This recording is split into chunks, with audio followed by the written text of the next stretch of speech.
Hi, in today's video I'm going to show you how to install an Xtreme mat, golf cart mat, in your Club Car Onward or Precedent or Tempo if you have an aftermarket dash such as this. Watch the video here and I'll show you how to do it.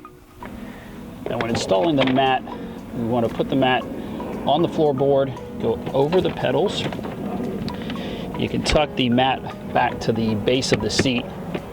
And then from there, once you've loosened the 4 screws at the top of the dash, they are a Torx bit, I think a T25 bit or a T20. You can loosen it up and you'll get some leverage and some room to work underneath the aftermarket dash. This is not factory. So by doing the aftermarket dash, you do not need to use the clip behind the pedals. So once you've got this side done, you can come around and then you're basically going to be tucking it up underneath the dash and underneath the factory cup holder. So you just gotta make sure you get your fingers underneath there.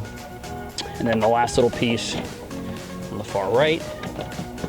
Once you get it all laying in there flat, then just push the push the dash back, tighten up the last 4 screws, and you're good to go.